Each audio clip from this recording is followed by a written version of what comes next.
আচ্ছা, ঢ্যাঁড়সের সাধারণ স্বাদকে অসাধারণ করে পেতে চাও? তাহলে এই রেসিপিটা একবার ট্রাই করতে পারো। সম্পূর্ণ নিরামিষ আর খুব সহজেই হয়ে যাবে। তো প্রথমে একটা কড়াইতে কিছুটা সর্ষের তেল দিয়ে দেবো। তেল গরম হয়ে এলে ঢ্যাঁড়সগুলোকে এভাবে ফ্রাই করে নিতে হবে। ফ্রাই করার সময় অল্প সামান্য একটু হলুদ গুঁড়ো দিয়ে দেবো। খুব ভালোভাবে পুরোটা মিশিয়ে নিয়ে কিছুক্ষণের জন্য ফ্রাই করে নেব। ফ্রাই হয়ে যাওয়ার পর যখন ঢ্যাঁড়সগুলোর কালারটা চেঞ্জ হয়ে ঠিক এরকম হয়ে আসবে, তখন ঢ্যাঁড়সগুলোকে তুলে একটা পাত্রে আলাদা করব। এবার ওই কড়াইতের মধ্যে আরও কিছুটা সর্ষের তেল দিয়ে দেব এভাবে কেটে রাখা কিছুটা আলু।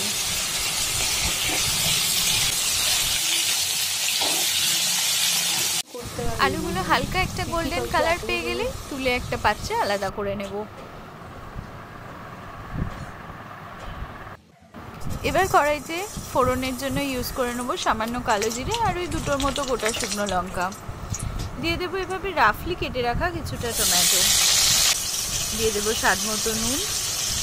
টমেটোগুলো সেদ্ধ হতে দেবো, জাস্ট এরকম নেড়ে ঠিক এরকম গ্রেভি হয়ে আসবে, তখন দিয়ে দেবো আদা ওই 1 চামচ মতো। পুরোটা খুব ভালোভাবে মিশিয়ে নেব, কিছুক্ষণ স্টিয়ার করতে থাকবো।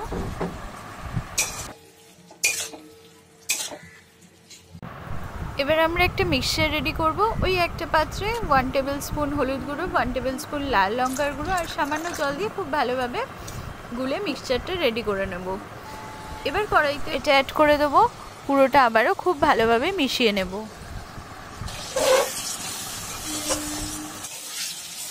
এটার টেক্সচারটা কিন্তু এরকম মাখামাখাই থাকবে।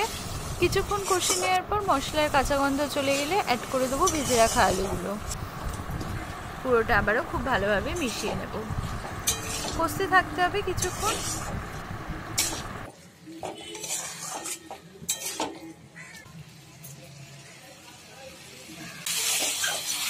এই স্টেজেতে তোমরা তোমাদের রিকোয়ারমেন্টস মতো জল ইউজ করতে পারো।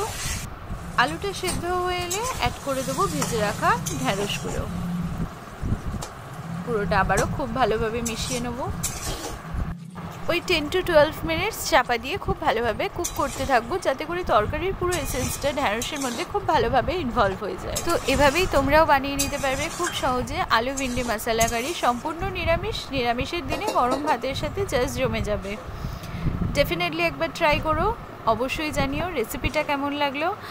আর ওয়ান থিং, তোমরা ডেফিনেটলি তোমাদের পছন্দের রেসিপি আমাকে ইনবক্স করতে পারো বা কমেন্ট করতে পারো। আমি চেষ্টা করব স্রোতস্বিনী কিচেনে তোমাদের পছন্দের রেসিপির ভিডিও আনার।